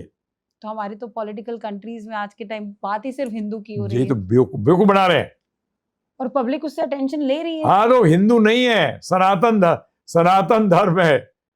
हम लोगों को याद है, इसलिए आज सनातन धर्मी जो हैं उनको हिंदू बोल दिया गया है, परंतु हिंदू एनीवन, कोई भी व्यक्ति जो सिंधु नदी के पूरब में रहता है उसको हिंदू कहते हैं। हिंदू वर्ड किसी वेद में, उपनिषद, पुराणों में नहीं है। हिंदू इज अ, ये फारसियों द्वारा, मतलब इस्लामिक लोगों के द्वारा हमें नाम दिया गया। और इस टाइम पे तो हिंदू मुस्लिम कर करके लड़ाइयां और बढ़ती जा रही हैं, एक दूसरे के मन में भेदभाव बढ़ता जा रहा है। वो तो हो ही नहीं सकता अगर आप सनातन धर्म को समझ जाएं। एक व्यक्ति हुआ है डॉक्टर आर्नल्ड टॉयनबी, वर्ल्ड का टॉप हिस्टोरियन, इतिहासकार, ब्रिटिशर, और इंटरनेशनल अफेयर्स का टॉप माना जाता था पिछली सेंचुरी का। उसने साफ लिखा है कि आज दुनिया ऐसे दोराहे पे खड़ी है कि इसका विनाश होना निश्चित है, पूरी दुनिया का। हाँ, परंतु अगर दुनिया भारतीय या हिंदू तरीका अपना ले तो बच जाएगी। तो क्योंकि जब आप मान जाओगे कि पुनर्जन्म है और मुझे जो मैं कर रहा हूं उसकी जवाब देना पड़ेगा, तो बताइए आप सुधरोगे नहीं सुधरोगे? नहीं तो मजे के अंदर तो शोषण है। आज का क्या है, वो एक सेंटेंस होता है सिर्फ, one life time enjoy it. एक जन्म आज है दिन, अपना एंजॉय कर लो, कल का क्या पता। वो पूरा शोषण है, उसमें नैतिकता कैसे आएगी बताइए आप मुझे? मॉरल्स कैसे आएंगे? कैसे कोई नैतिक बन जाएगा अगर ये है कि एक जन्म है, मजा कर लो, तो पावर और पोजीशन और पैसा जिसके पास होगा वो दूसरे को रौंद देगा, नहीं रौंद देगा? बताइए आप मुझे। बिल्कुल सब खत्म हो जाएगा, बिल्कुल पूरा शोषण करेगा। और यही आज हो रहा है, कंट्रीज ये शोषण कर रही हैं व्यक्तिगत रूप से और सामूहिक रूप से, परंतु ये जानते नहीं है कि इनको जवाब देना पड़ेगा। तो इसलिए आध्यात्म बहुत जरूरी है, और वो भी सनातन धर्म का, उसकी कोई झगड़ा नहीं है। सनातन धर्म सब फॉलो कर रहे हैं, चाहे वो इस्लाम बोलता हो या वो क्रिश्चियनिटी बोलता हो, सबके सब सनातनी ही हैं। आपने भी बताया कि पावर, कृष्ण जी ने भी कभी अपनी पावर दिखाई ही नहीं, हमेशा शांत से और अपने ही तरीकों से सिचुएशन को समझाया, पूरी महाभारत में भी उन्होंने। बट उनकी भी एक कंट्रोवर्सी है कि कहा जाता है कि उनकी वजह से महाभारत हो गई। नहीं, देखिए सबसे बड़ी बात यह है कि बगैर जाने, आप बेसिक्स भी नहीं जानते, भगवान कृष्ण कौन है, भगवान होता क्या है जी, तो क्या आप अमेरिका का कॉन्स्टिट्यूशन जानते नहीं और बेफालतू बात कर रहे हैं? पहले जानिए कॉन्स्टिट्यूशन, फिर आप उनके सेनेटर्स पे, गवर्नर्स पे या प्रेसिडेंट या वाइस प्रेसिडेंट पे बात करिए ना। पहले आप बेसिक्स तो क्लियर करिए, उनके वजह से हुआ है जी। तो अगर मैं पूछूं एक प्रश्न, सब लोग दुनिया में मर रहे हैं जी, उनकी वजह से फंसे हुए क्यों हैं यहाँ जन्म मृत्यु के चक्कर में? निकलो यहाँ से, अपने कर्मों की वजह से। तो आप उनको ब्लेम कैसे कर देते हैं? कई लोग कहते हैं महाभारत कराई भगवान ने मरवा दिया इतने। Sorry, wrong, absolutely wrong. Gita के अंत में भी भगवान कृष्ण ने कहा अर्जुन से, यत इच्छेसी तथा कुरु। अब मैं तुझे पूरी गीता सपना दिए, अब तेरी जैसी इच्छा वैसा तू कर। यत इच्छेसी तथा कुरु, पर हमने समझा दिया है, लेकिन करना ना करना तेरा डिसीजन है। बिकॉज हमारा ना भगवान के साथ, कई बार लोग कहते हैं भगवान जबरदस्ती क्यों नहीं कर देते। देखिए, आज मैं इन्हीं से कहूँ, मेरा दोस्त बन, ये नहीं बनना चाहता। अरे रिश्तों में जबरदस्ती होती है क्या? हमारा और भगवान के बीच में प्रेम संबंध है। आज भगवान हमें जबरदस्ती करेंगे तो गुलाम कहलाएंगे, और जब हम प्रेम से अपने आप करेंगे तो दास कहलाएंगे। गुलामी में रिश्ते नहीं हुआ करते, तो भगवान भी जबरदस्ती नहीं करते। जब तू समझे जाए फिर मेरे से रिश्ता रखना जी। और आपने दोस्तों की बात करी अभी, तो जब कृष्ण जी की बात होती है और सुदामा की बात होती है, ये भी हमेशा एक कंफ्यूजन रही है कि उन्होंने उन पे तरस खाया था उस टाइम पे, या फिर वो एक्चुअली प्रेम था एक दोस्त के प्रति। भगवान ने गीता में कहा है, सुहृदयम सर्वभूतानाम, मैं सबका मित्र हूं। आपने सुना होगा, मजाक करते हैं ना लोग, जैसे लड़का कहता है कि भाई मैं तो शादी के लिए तैयार हूं जी, मेरी तरफ से 100%, लड़की तरफ से 0%। भाई तेरे 100% से क्या होने वाला है? भगवान ने गीता में स्पष्ट कहा है कि मैं सब जीवों का हितैषी मित्र हूं, परंतु जो मित्र मुझे माने वही तो लाभ उठाएगा। सुदामा ने मित्र माना, लाभ उठाया, परंतु सुदामा इसके लिए गया ही नहीं था कुछ लेने के लिए। आपको किसी को मालूम ही नहीं है कि वो पत्नी ने भेज दिया, 1 साल तक नहीं पहुंचा था द्वारका जी। वो इधर उधर चला जाता था, कीर्तन वीर्तन जहां हो रहे होते, भगवान घसीट के लाए थे अपने पास, कृष्ण जी खुद उनको लेके। हाँ, ये तो मांगने के चक्कर में नहीं था। सुदामा जी तो बिल्कुल संतुष्ट व्यक्ति थे, ब्राह्मण आदमी था, संतुष्ट थे एकदम। अरे क्या तो आज के कलयुग में वो दोस्ती नहीं रह गई है। वो भगवान के साथ छोड़ के और किसी के साथ दोस्ती हो भी नहीं सकती। ये गलती ढूंढते हैं। हम तो वेट करते हैं। प्रेम 2 इंसानों के बीच में हो ही नहीं सकता। हाँ जी, वो काम है। शास्त्र क्लियर कहते हैं प्रेम सिर्फ आत्मा और भगवान के बीच में हो सकता है। एक बार 86 की बात है, हम लोगों ने synthesis of science and religion किया था। बहुत बड़ी कॉन्फ्रेंस हुई थी मुंबई के अंदर। उसके अंदर सब धर्मों के लोग आए थे। ईरान से आयतुल्ला भी आए थे। आयतुल्ला इज अ टाइटल, जो कुरान को बहुत अच्छी तरह जानता है, फिलॉसफी को, उसको आयतुल्ला टाइटल, ऐसे हमारे यहाँ पंडित जी बोला जाता है उसको। तो वो आए थे, उनसे बात हुई, तो हमने कहा इश्क किससे होता है? तो उन्होंने जवाब दिया इश्क तो रूह और अल्लाह में होता है, बंदों में नहीं होता। बंदों में सिर्फ काम होता है, काम वासना है, काम वासना है। प्रेम मन का क्वालिटी नहीं है, प्रेम की क्वालिटी आत्मा की है, और आत्मा का संबंध भगवान से है। जैसे हमारे गुरु महाराज को कई बार लोग कहते थे इंटरनेशनल ब्रदरहुड, तो प्रभुपाद जी जवाब देते थे how without accepting a single fatherhood can there be brotherhood. भाईचारा कैसे हो सकता है जब तक कि आप एक पिता को नहीं मानते? और आप बड़े क्लियर है, बताइए क्या सो कॉल्ड हिंदू धर्म में, इस्लाम में, क्रिश्चियनिटी में, जूस में, या कोई भी हो, नास्तिक भी हो, सब में दुख नहीं है? सब मरते नहीं है? बीमार नहीं पड़ते? सब होता है। अगर भगवान किसी के होते तो देखते कि मेरे लोगों को गड़बड़ ना हो, तो उसका मतलब ये क्या सिद्ध करता है?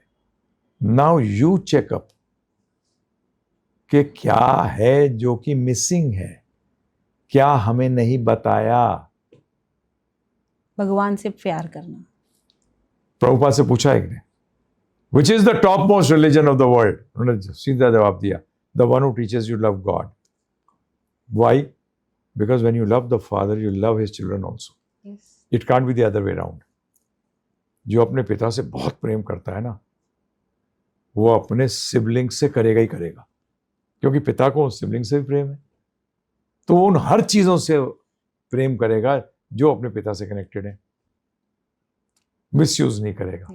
वही फैमिली बनती है। वो फैमिली, वही फादर एक ही है। गीता में भगवान ने स्पष्ट कहा है अहम बीज प्रदा पिता, मैं ही बीज देने वाला पिता हूं। और उस टाइम इस्लाम और क्रिश्चियनिटी नहीं थी, सिर्फ एक ह्यूमन बीइंग थे, एक इंसान। महाभारत के समय सनातन धर्म था, परंतु उसमें भी 2 टाइप के लोग थे।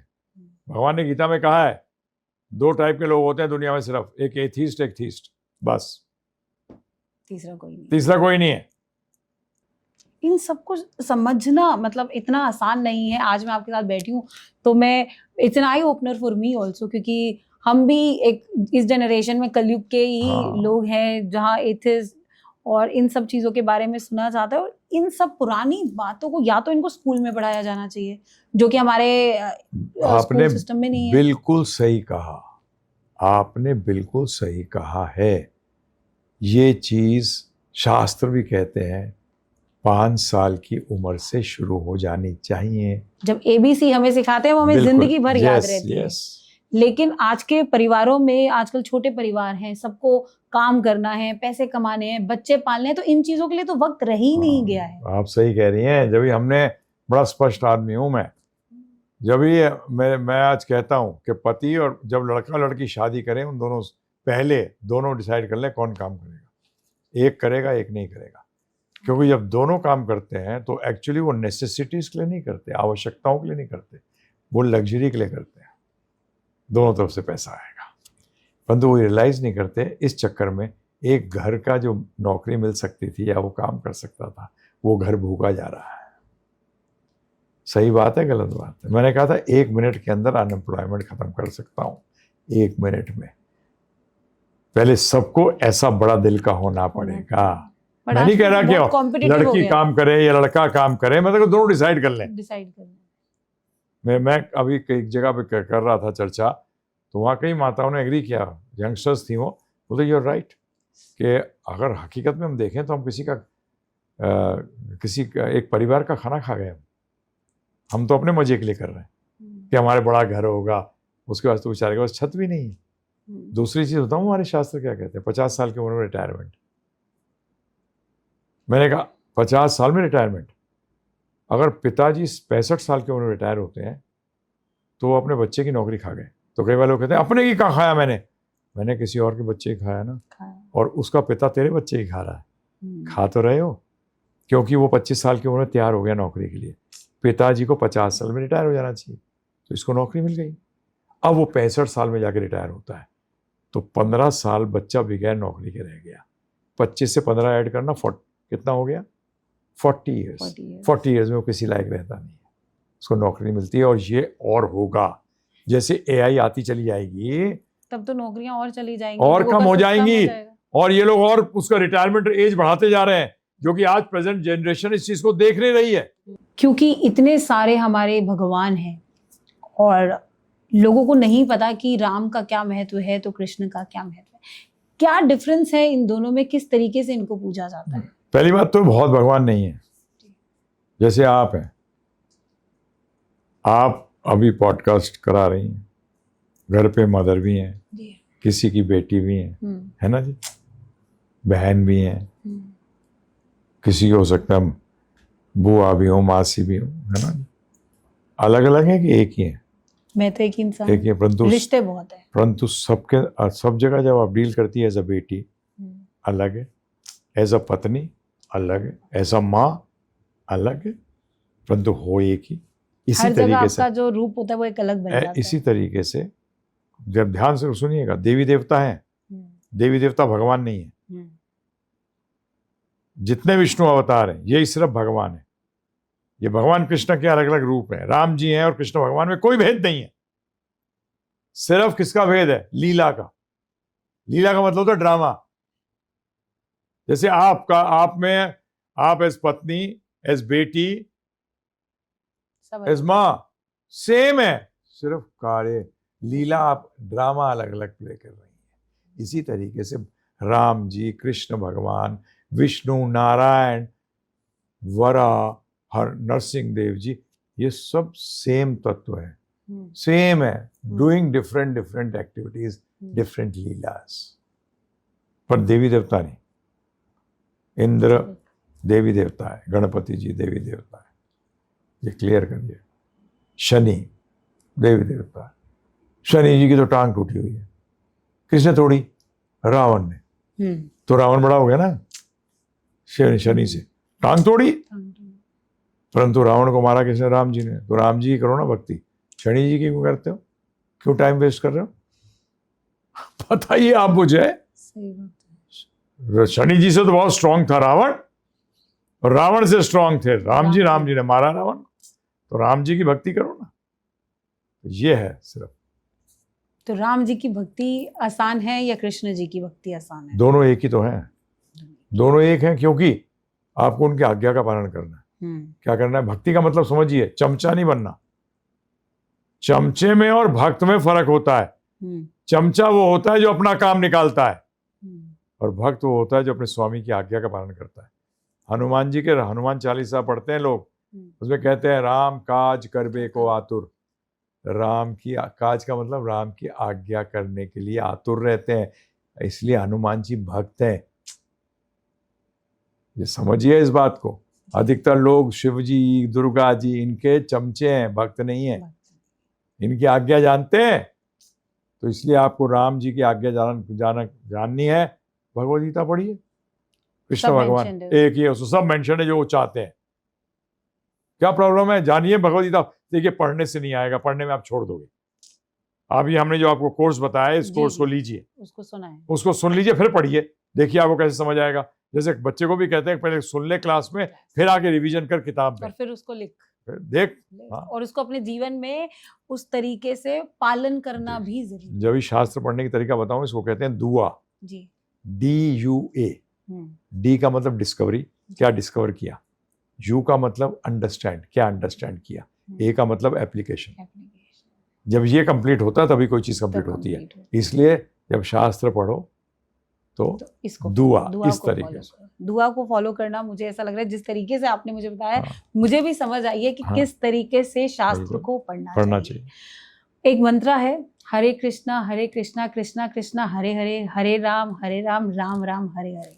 ये जो एक मंत्र ऑफ लाइफ है, ये जो एक जाप है, इससे हमें क्या फायदा मिलता है और किस तरीके से हमें इसको करना चाहिए? देखिए सबसे बड़ी बात यह है कि पहली बात तो यह है कि इस मंत्र को कली संतरण उपनिषद है, एक उपनिषद, उसका नाम है कली संतरण उपनिषद। कली का मतलब कलयुग, संतरण का मतलब जो तारता है। उस उपनिषद के अंदर नारद जी ब्रह्मा जी से प्रश्न कर रहे हैं कि कलयुग का जीवों का उद्धार कैसे होगा, क्योंकि उनका वेदों के मंत्रों पे अधिकार ही नहीं है।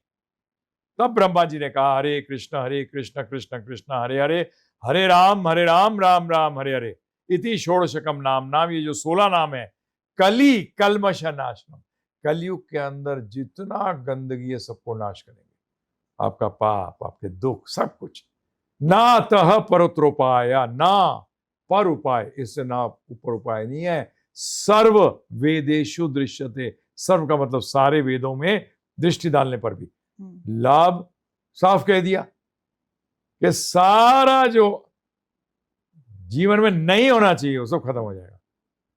उसका मतलब नहीं कि आप बेसिकली इच्छा क्या करते हो, हरे कृष्ण महामंत्र जो करते हो कि भगवान मुझे अपनी सेवा में लगा लो। आज देखिए हनुमान जी ने क्या कहा राम जी से, मुझे अपनी सेवा में लगा लो। आज लोग उनकी सेवा कर रहे हैं। तो आप भी क्या मांगिए। कस्टमर, एक बिजनेसमैन क्या चाहता है, बड़ा कस्टमर मिल जाए। नेता क्या चाहता है, बहुत मेरा सबके वोट मिल जाए। सबके वोट। हाँ जी। एक सर्विसमैन क्या चाहता है, एक अच्छा बॉस बड़ा मिल जाए। अगर कृष्ण भगवान मिल गए तो जीवन ही सफल हो गया, सेवा मिल जाए उनकी। तो हरे कृष्ण महामंत्र करते हो, उनकी सेवा मांगो बस। उनकी सेवा मिल गई तो समझ लो सब काम हो गया। कृष्ण जी का गीता में ये भी कहना है कि मैं नहीं करता, आपके कर्म करते हैं, आपके कार्य करते हैं। मैं सिर्फ देखता हूं कि जैसा करा होगा वैसा भरेगा। ये मैं करता हूं कि अगर आपने जो आपको रिजल्ट मिलना चाहिए वो मैं देखूंगा, वही रिजल्ट मिले। ये कृष्ण भगवान क्लियर करते हैं। परंतु मैं नहीं करा रहा तुमसे जी। गलत बताइए, किसी को गोली मार रहा हूँ, भगवान क्यों कराएंगे? जैसे आज ये रेप केसेस हो रहे हैं गलत, ये भगवान कराएंगे? अरे वो अपनी गलत इंडिपेंडेंस का गलत इस्तेमाल कर रहा है। और वो इसलिए कर रहा है कि उसको ये बेसिक्स नहीं पता कि बेटा तेरे साथ भी होने वाला है, तेरी हालत भी खराब होगी। क्योंकि कहा जाता है कि जो आप करते हैं या जो आप बोलते हैं वो यूनिवर्स आपको वापस जरूर देता है। वो भगवान देखते हैं, परमात्मा के रूप में वो यही देखते हैं। जब सच बोलना किसी अपने को हर्ट करके, तब क्या चुप रहना चाहिए? धर्म है या झूठ बोल के भी धर्म निभाया जा सकता है? हाँ, आपने जो कहा है कि कई बार लोग कहते हैं कि सत्य बोलोगे तो उसको दुख होगा, तो टीचर को सच नहीं बोलना चाहिए। अगर किसी का भला करना है, लॉन्ग टर्म भला करना है, तो सच बोलना नहीं चाहिए। अगर वो बच्चा कहे कि 2 दूनी 5, इसको कहूंगी कि ये गलत है तो इसको बुरा लगेगा। चल ठीक है, जहर की बोतल है, मैं तो ये पीऊंगा, बच्चा कह रहा है, कोई भी व्यक्ति कह रहा है, अरे इसको मना करूंगा तो इसको दुख होगा, तो ये तुम्हारा गलत कर्म, तो ये तो गलत है। इसलिए धर्म पालन करे, इसलिए झूठ बोल रहे हो तो बात अलग है, परंतु धर्म भगवान की आज्ञा को झूठ मत, वो गलत बोल रहा है तो उसको बोलिए, क्योंकि आप उसको लॉन्ग टर्म बचा रहे हैं। शॉर्ट टर्म गेन है ये, क्या है? शॉर्ट टर्म गेन के चक्कर में मत रहिए। आप ये देखिए कि इसका असर क्या पड़ेगा उसके इस जीवन में, आगे के जीवनों में। तो इसलिए, और बचपन से हाथ डालिए ना, बच्चे को सत्य सुनने की आदत डालिए, ये बहुत जरूरी है। हम मक्खन मारने के चक्कर में गलत आदतें और अरे बेड़ागर कर देते हैं। आजकल तो जो जनरेशन हाँ। है वो एकदम अलग चल रही है। They are giving answers to the parents also. हाँ। उल्टे जवाब। See, the basic fact is because the parents are not acting as gurus. भगवान नहीं होते पेरेंट, पेरेंट गुरु होते हैं। उनको गुरु का काम तो करना चाहिए ना। महाभारत के पीछे कृष्णा की क्या स्ट्रैटेजी थी? मतलब किस तरीके से उन्होंने उस पूरी सिचुएशन को होने दिया? क्यों नहीं, होने उन्होंने दिया? तो नहीं, गलत बोलते हैं, उन्होंने तो शांति दूत बन के गए। मैंने बताया आपको, भगवान ने साफ गीता में भी कह दिया, यत इच्छेसी तथा कुरु, अब तेरी जैसी इच्छा वैसा तू कर। वो शांति दूत बन के गए थे, तो भगवान को शांति दूत बनने की क्या जरूरत थी? शांति दूत बन के गए, बोला 5 गांव दे दो सिर्फ। अरे जो पूरे पृथ्वी का राज कर सकते थे, वो कह रहे हैं, उनको कह रहे हैं कि सिर्फ 5 गांव दे दो, चलो मैं उनको समझा लूंगा। बताओ, इतना हद तक चले गए, क्योंकि क्षत्रिय कहा गया है गुणा कर्म विभाग से, कि गुणों के अनुसार व्यक्ति को अपने कर्म के अनुसार अपना जीवन का निर्वाह करना चाहिए। अब वो क्षत्रिय, वो गुणों और कर्मों से क्षत्रिय थे, तो उनको आपको राज्य तो देना पड़ेगा। तो भगवान ने कहा 5 गांव दे दो, बस एक एक गांव पे एक एक राज करेगा। आज जो पूरे पृथ्वी पर राज कर सकते थे, आप उनको एक एक गांव दे रहे हैं। आप जरा सोचिए कि किस हद तक गए थे कृष्ण भगवान कि शांति आ जाए। परंतु इससे एक चीज क्लियर होती है, वो किसी के साथ जबरदस्ती नहीं करते, क्योंकि हमारा उनका संबंध जबरदस्ती का नहीं है, प्रेम का है, प्रेम का संबंध है।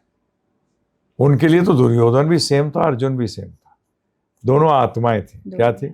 आत्मा, दोनों आत्मा। वो तो हम लोग जिस पर्सपेक्टिव से देखते हैं, हम लोग शरीर को देखते हैं, वो भगवान थोड़ी देखते हैं। परंतु आज वही शरीर जिस आत्मा ने उस शरीर को धारण कर रखा है, उस स्वभाव को धारण कर रखा है, वो भक्तों के लिए गड़बड़ है।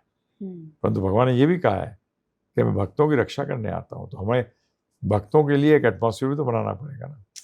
तो Duryodhan was anti, then Duryodhan was a perfect manager. Duryodhan को तो वो मिला हुआ था स्पेशल आशीर्वाद कि वो जितना खर्च करेगा वो डबल हो जाएगा,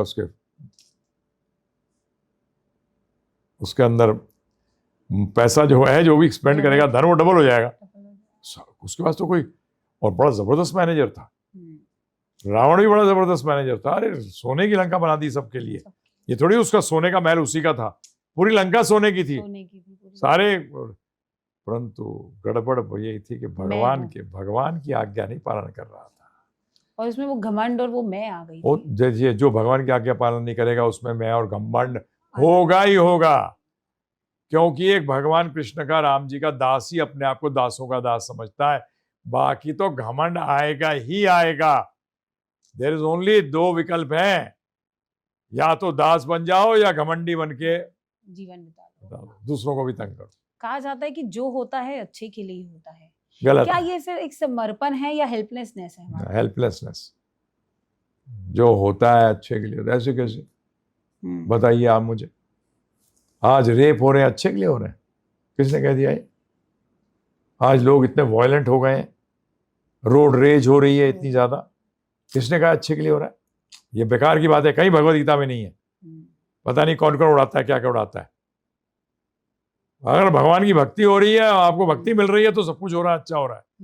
अगर जैसे एक के हमारे जो नरसिंह मेहता जी बड़े फेमस भक्त हुए हैं, उनके लड़के की डेथ हो गई, नाचने लगे, मजा आ गया, एक पत्थर चल गया, एक पत्थर खत्म हो गया, नहीं तो ये डुबो देता मुझे। तो आज बताइए, उनके लिए अच्छा था, जो व्यक्ति आसक्त है उसके लिए बुरा। मैं तो हमेशा यही सोचती हूँ कि जो एक इंसान के लिए अच्छा हो सकता है, वो मेरे लिए बुरा हो सकता है। तो परंतु भक्ति में नहीं होता, भक्ति में सबके लिए एक जैसे ही होता है। जो भक्ति करता है ना, उसके लिए अच्छा एक ही रहता है।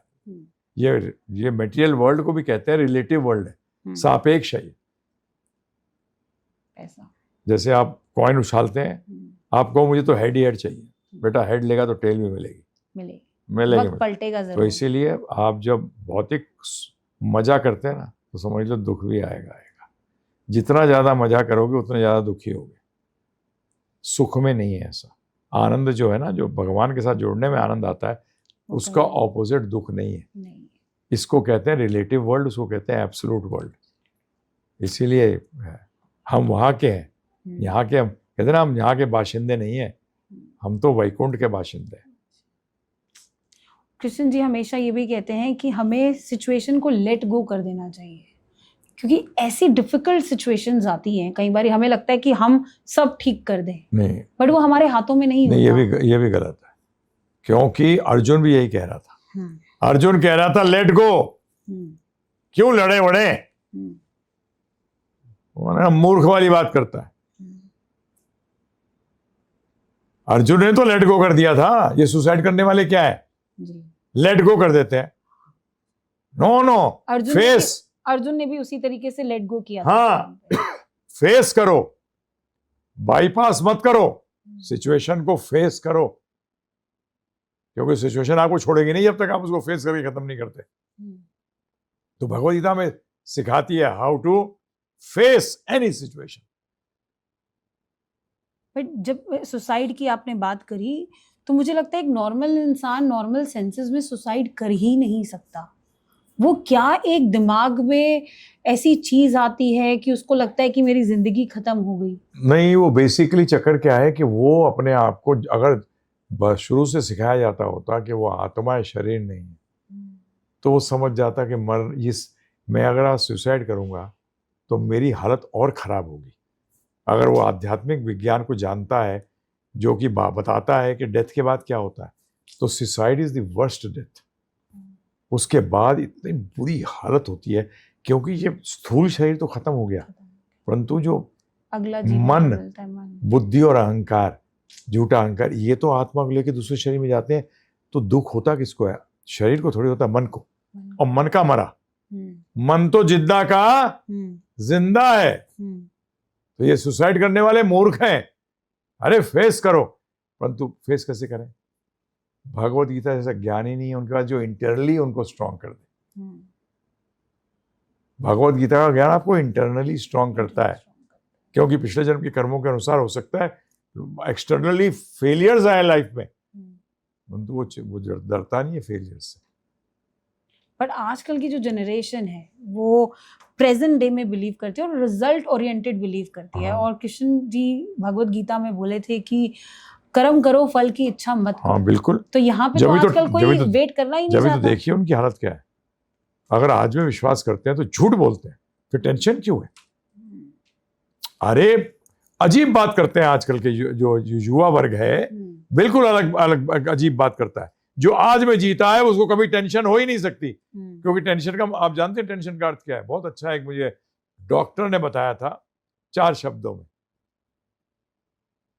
फियर ऑफ द एब्स्ट्रैक्ट, जो हुआ नहीं है, भविष्य में क्या होगा, ये तो नहीं हो जाएगा, कहीं ऐसा तो नहीं हो जाएगा, तो कहां जी रहा है प्रेजेंट में? बताओ मुझे आप। टेंशन हो ही नहीं सकता जो व्यक्ति हम प्रेजेंट में जीते हैं, हम प्रेजेंट में जीते हैं, जो भगवान की तरफ मन लगा, हमें फ्यूचर का हमें मतलब ही नहीं है। और ये बिल्कुल, जिसने कहा मुझे टेंशन है वो फ्यूचर में ही जी रहा है। और फ्यूचर में क्यों फियर आता है? क्योंकि फ्यूचर डार्क है, अंधकार भय पैदा करता है।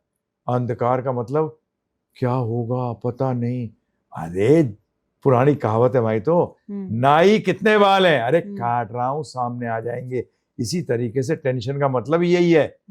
आप फ्यूचर के बारे में सोचना, आप अपना प्लान करो आज के लिए, कल आएगा कल देखेंगे, ठीक है? परंतु कहां कर रहा है यूथ आज का है? झूठ बोलता है, आज क्रचेस पे चलता है, बैसाखियां लगा रखी है ड्रग्स की, शराब की। ये तो प्रॉब्लम से भागने की निशानियां नहीं है, बताइए। और कहता है मैं इंडिपेंडेंट हूं, झूठ बोलता है एकदम। क्यों शराब पीने जाता है बता? क्यों रात को जाता है पब के अंदर? क्यों ड्रग्स ले रहा है? यू आर मोस्ट डिपेंडेंट व्यक्ति। और डिपेंडेंट भी किस पे है? जिनका कोई अस्तित्व ही नहीं है। ड्रग्स क्या बचाएंगे आप? शराब क्या बचाएगी, पिक्चर देखने चले जाएंगे। अरे भूलने का मतलब नहीं होता कि हल मिल गया। जैसे कि ये उदाहरण आता है, बिल्ली है, ठीक है जी, और एक कबूतर है। कबूतर ने बिल्ली को देखा, आंख बंद कर ली, बिल्ली चली गई। पेट में जाएगा बिल्ली के, तेरे आंख बंद करने से बिल्ली थोड़ी चली गई। हमें उसी वक्त एक्शन लेना अरे पड़ेगा। एक्शन, परंतु वो सिखाया नहीं गया कि कर्म किए जा फल की इच्छा मत कर। तो इसका अर्थ क्या है? फल का मतलब फ्यूचर है। फ्यूचर की चिंता क्यों कर रहा है? आज मैं बच्चों को भी कहता हूँ, माता पिता को कहता हूँ, माता पिता बच्चे के पीछे पड़ जाते हैं, फर्स्ट आ फर्स्ट आ। भाई साहब फर्स्ट तो एक आता है, बाकी सब फेलियर है क्या लाइफ के अंदर? है जी, उनको बोलो बेटा पढ़ दिल लगा के, बाकी जो होगा सो देखे जाएगा।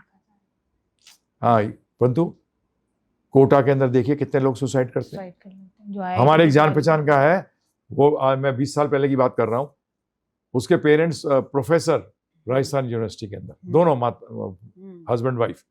उसके घर में अकेला लड़का, चारों तरफ लगा दिया IIT IIT, बाथरूम तक के मिरर के ऊपर IIT लिखा हुआ। वो लड़का आया हमारे एक डिवोटी के पास, कोचिंग लेते थे, वो कोचिंग क्लास चलाते थे, उसके पास गया। उसको बताऊं क्या कहता है? सर क्या मैं 2 घंटे सो सकता हूँ? मैं तो घर में सो भी नहीं पाता। जब देख प्रेशर, वाई प्रेशर? अरे अपनी एफर्ट कर, बस खत्म। टेंशन फ्यूचर में जाती, टेंशन होता है, टेंशन से प्रोडक्टिविटी कम हो जाती है। और ये सारे लोगों को क्या सिखाया जा रहा है? इंश्योरेंस क्या सिखाती है आपको? प्रेजेंट में जीना, फ्यूचर में जीना। फ्यूचर में कि आपके साथ ऐसा हो जाएगा तो आपके घर वालों को ये मिल जाएगा। हमारे पहले तो कभी सब लोग मस्त रहते थे हमारे। ये नहीं कहा गया कि आप जोड़ो नहीं। गृहस्थ को बोला गया है, आप सुनोगे तो हैरान रह जाओगे।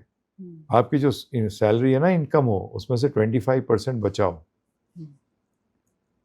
मैं सबको कहता हूं जिन्होंने लोन पे घर बना रखे हैं और गाड़ियां ले रखी हैं, मैं उनको कहता हूं भिखारी कहीं के। सही बात है, भिखारी हैं वो। पैसा है नहीं, उधारी लेके गाड़ी चला रहे, दिखा रहे हैं। सही बात है। हमारे शास्त्र कहते हैं उधारी नील नहीं। बताए कितने प्रैक्टिकल है। पहले गांव के अंदर जो उधारी देता था ना, उसको सूदखोर कहते थे। उसके घर का लोग पानी भी नहीं पीते थे। हाँ जी, इंटरेस्ट लेता है। हाँ, इस्लाम में है आप इंटरेस्ट नहीं ले सकते, पता है आपको? मुसलमान कुरान में है आप इंटरेस्ट में नहीं ले सकते। हमारे भी है, उधारी नहीं, क्यों लेते हो? बट आज के समय में तो सारी दुनिया ही लोन पर चल रही है, मुझे ऐसा लगता है। तो बेड़ा कर गए, एक दूसरे को देखकर खुश है नहीं है, और दूसरे की खुशी को देख के परेशान है। हाँ, क्योंकि उसके पास ये है, उसके पास बंगला है, उसके पास गाड़ी है। तुम्हारी जिंदगी है भाई। दूसरों को देख के अपने घर में आग थोड़ी लगाई जाती है कि उसकी गैस जल रही है, देखा कम आग नहीं है, मेरे घर में आग लगा दे, कितनी बड़ी आग निकल रही, तेरी आग तो छोटी है। अबे बेवकूफ, क्या कर रहा है? यही मैं कहता हूँ, गृह प्रवेश में भी लोगों को बुलाया करो, चुपचाप अपने हरे कृष्ण महामंत्र जप करो, भगवान को स्थापित करो, और बाकी जितने भी आते हैं ये आपको आशीर्वाद देने आते हैं कि जलते हैं? जेलेसी फैक्टर बहुत ज्यादा है। अरे आप ही जाते हो जब, तो क्या होता है? ये पता नहीं कहाँ से पैसा लाया होगा। नजर नाम की नेगेटिव एनर्जी होती है बिल्कुल। हमें लोगों को नहीं बताना चाहिए कि अगला हमारा काम क्या है, कि हम जिंदगी में क्या करने वाले हैं। ठीक, क्यों दिखाना चाहते, क्यों जलाना चाहते हो? क्या फायदा मिलेगा? नहीं, कई बार हम अपनी खुशी शेयर करते हैं। वो आपकी खुशी से कोई 99.9% टाइम अगर रियलिटी में देखा जाए, आज तो वो भी कम होते जा रहा है। पति पत्नी एक दूसरे की खुशी शेयर कर सकते हैं, परंतु वो भी आज कम हो रहा है। माता पिता खुश हो जाते हैं बच्चों को, वो भी कम हो रहा है। और कोई नहीं, भाई बहन आपस में खुश नहीं होते एक दूसरे को ऊपर जाते हुए। आज हमारे पास, हम तो बेसिकली काउंसलिंग ही करते रहते हैं। और आपको बता दूं, भगवद गीता से बड़ा काउंसलर, कृष्ण भगवान से बड़ा काउंसलर कोई नहीं है। अर्जुन सुसाइड के मूड में था, 45 मिनट के अंदर क्या योद्धा बन के निकला। मैं कहता हूँ लोगों से काउंसलर लेना है, काउंसलिंग लेनी है, भगवद गीता जान जा, सेल्फ काउंसलर बन जा। और self help book Bhagavad Gita से कोई बड़ी है ही नहीं। एक बार लगाओ तो जानो, तो जाने बगैर करते हैं, क्या करें। बट महाभारत के 18 दिन के युद्ध के बाद जब गंधारी ने, जो मदर थी कौरव की, उन्होंने कर्ज दे दिया था कृष्णा को, तो क्या वो उस वक्त जरूरी था? क्यों दिया उन्होंने वो कर्ज? वो क्योंकि भगवान- आप हम देखो, बात कर रहे हैं जेलेसी, हम हमेशा दूसरे का बुरा सोचते हैं। एक तो जो आप भगवान कृष्ण के साथ जितने पात्रों को देखते हैं ना, ये दो सारा sides। ड्रामा है। क्या है? Two side of the stories है, ड्रामा क्रिएट किया जा रहा है। प्योर ड्रामा है।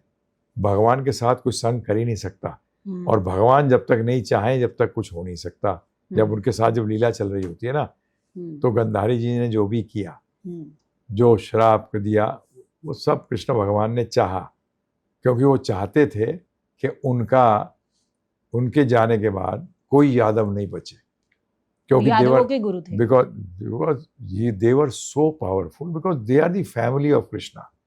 तो वो कोई नहीं बचा, सबको उन्होंने बचा क्या, मरा कहाँ, वो सब भगवत धाम चले गए वापस। द्वारका में लीला करने आए थे, सबके सब back home, back to God, सब चले गए वापस। तो इन लीलाओं से बस सीखो। उन्होंने जब भी कहते हैं, दो वर्ड आते हैं हिंदी में, अनुकरण अनुसरण। अनुकरण मत करो, करो मत जो उन भगवान ने किया, जो भगवान के भक्त कर रहे हैं। अनुसरण करो, जो उन्होंने कहा है वो करो। हाँ, लोगों ने ये तो सुना कि कर्ज दिया, तो आजकल वो उस चीज में भी लोग फायदा देखने लग जाते हैं कि दुनिया के लिए उल्टा सोच रहे हैं। हाँ, गलत है, गलत। मैं ये जानना चाहूंगी कि भगवान शिव या फिर भगवान कृष्ण कौन बड़े हैं? देखिए, शिवजी ने स्वयं पार्वती जी से कहा है, जब पार्वती जी ने पूछा कि मुक्ति देने वाले कौन हैं, तब शिवजी उत्तर देते हैं, मुक्ति प्रदाता विष्णुर एवं न समस्या, कि मुक्ति प्रदान करने वाले तो विष्णु हैं, इसमें कोई डाउट नहीं है। शिवजी को योगी कहा गया है, महायोगी, और कृष्ण भगवान को योगेश्वर कहा गया है, सभी योगियों के ईश्वर। भागवतम जो समस्त वेदों का पका हुआ फल है, उसमें कहा गया है, वैष्णवा नाम यथा शंभु, कि शंभु से बड़ा कोई राम कृष्ण का भक्त ही नहीं है। तो इससे आपको पोजीशन एकदम क्लियर हो गई। जो शिवजी के भक्त हैं, मैं उनसे कहता हूं, शिवजी की आज्ञा पालन करो। रावण ने बड़ी मक्खन मारी है शिवजी को, आप उनसे बड़ा मक्खन नहीं मार सकते, फिर भी वो असुर कहलाए, इसलिए शिवजी की आज्ञाएं देखोगे तो उसमें सब जगह वो कृष्ण भक्ति, राम भक्ति करने को कह रहे हैं। क्यों कहते हैं? मैं भी वही कर रहा हूं। ध्यान में नहीं रहते हर टाइम, किसका ध्यान करते हैं? कृष्ण भगवान भी, जब मैं बात कर रहा हूं, मैं ब्रज के कृष्ण की बात कर रहा हूं। ब्रज के कृष्ण ही ओरिजिनल परम सत्य हैं। वहां किसी की पूजा नहीं होती, वहां किसी की पूजा नहीं होती। बट कृष्ण जी ने भी झूठ का सहारा लिया था जब द्रोणाचार्य की मृत्यु हुई थी, उनको ऐसा क्यों करना पड़ा? नहीं, बेसिक फैक्ट ये है कि धर्म की स्थापना के लिए, जो आपने पहले प्रश्न किया था, धर्म की स्थापना के लिए झूठ बोला हुआ झूठ नहीं होता। धर्म की स्थापना के लिए, समझिएगा इस बात, धर्म की स्थापना के लिए अपनी इच्छा, अपनी पर्सनल ईगोस को सैटिस्फाई करने उसके लिए नहीं, झूठ नहीं बोल रहा। तो इसलिए वो झूठ था ही नहीं, क्योंकि द्रोणाचार्य जी गलत कर रहे थे। द्रोणाचार्य जी गलत साइड पे खड़े होके युद्ध लड़ रहे थे, वो उनका कार्य नहीं था। मुझे ऐसा लगता है ये जो ज्ञान की बातें हैं जो हमें आपसे मिल रही हैं, वो एक इतना वास्ट टॉपिक है कि खत्म नहीं हो सकता। बट आपका समय का भी हमारा जब मैं अनुरोध करूंगा, जो मैं बेसिकली जो मैं कोर्स को कह रहा हूँ उसको सब सुने, तो बेसिक्स क्लियर हो जाएंगे, उनके 95% क्वेश्चंस के आंसर मिल जाएंगे उस कोर्स के अंदर। तो आई एम श्योर जो लोग ये पॉडकास्ट देख रहे हैं उनको भी काफी क्लैरिटी मिली होगी कि इंसान को कैसे जीना चाहिए। But before we wrap up this episode of podcast, मैं आपसे जानना चाहूंगी कि भागवत गीता की ऐसी 5 कोई टिप्स जो आजकल की जनरेशन को, हमारे जो व्यूअर्स हैं, उनको फॉलो करनी चाहिए। देखिए, सबसे बड़ी बात यह है कि जब तक आप फंडामेंटल्स ही नहीं जानेंगे तो आप टिप्स को अप्लाई कैसे करेंगे। तो मैं तो ये बताऊंगा कि 5 चीजें क्या बताई गई हैं भगवद गीता में जो आपको हेल्प करेंगी। पहली चीज, आप जानिए कि आप शरीर नहीं, आत्मा है।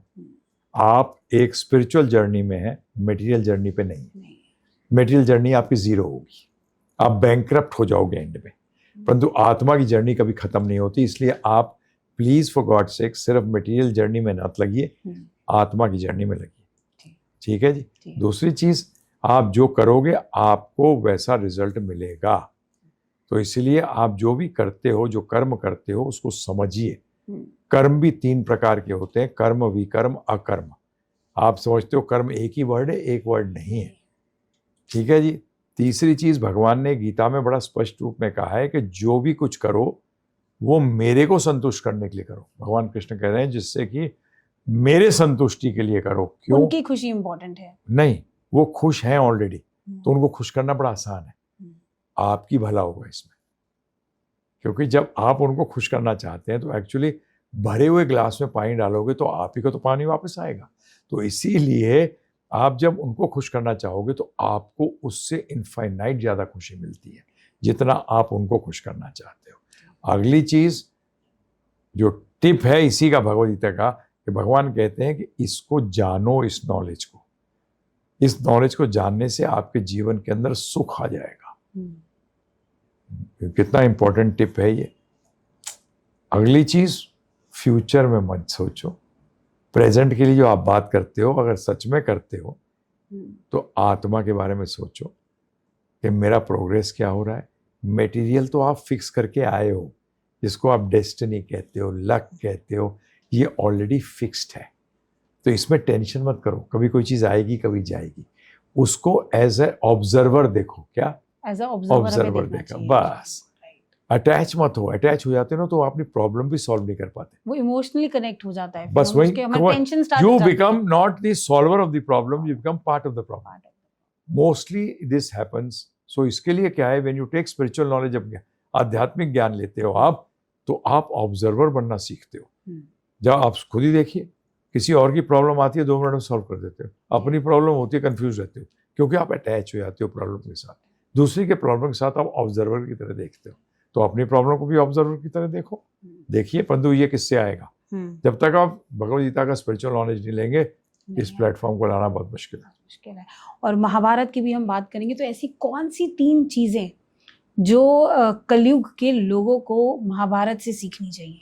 देखिए, महाभारत एक बहुत बड़ा ग्रंथ है, और जिस महाभारत की आप बात कर रहे हो तो सिर्फ एक छोटा सा पार्ट है युद्ध का। महाभारत के 1 लाख श्लोक है। तो बेसिक फैक्ट ये है कि महाभारत तो इतना बड़ा ग्रंथ है, परंतु महाभारत का मेन कहाँ है? महाभारत का जो सार है वो भगवद गीता है। जैसे एक रिंग है और रिंग के ऊपर क्या लगा हुआ है? हीरा। तो रिंग की शोभा कौन बढ़ा रहा है? हीरा। तो इसी तरीके से हीरा जो है वो भगवद गीता है, सारे महाभारत का crux.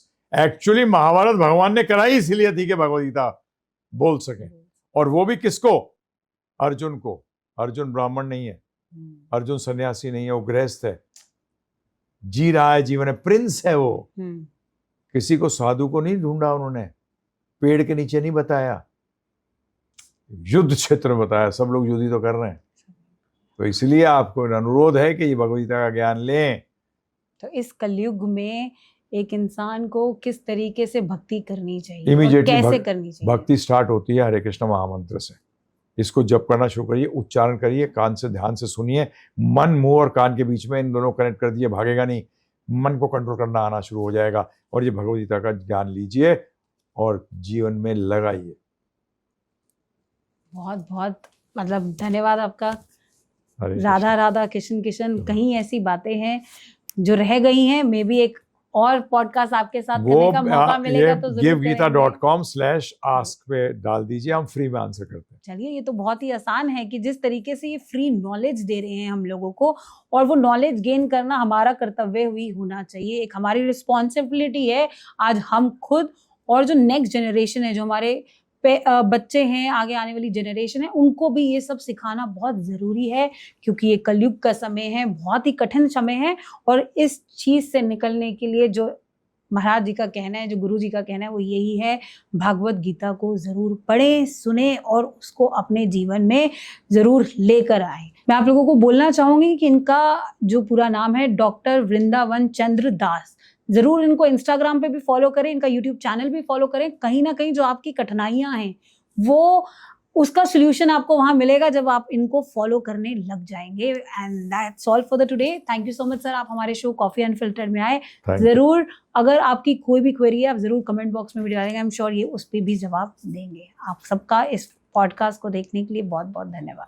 Thank you. Thank you. Hare Krishna. Hare Krishna.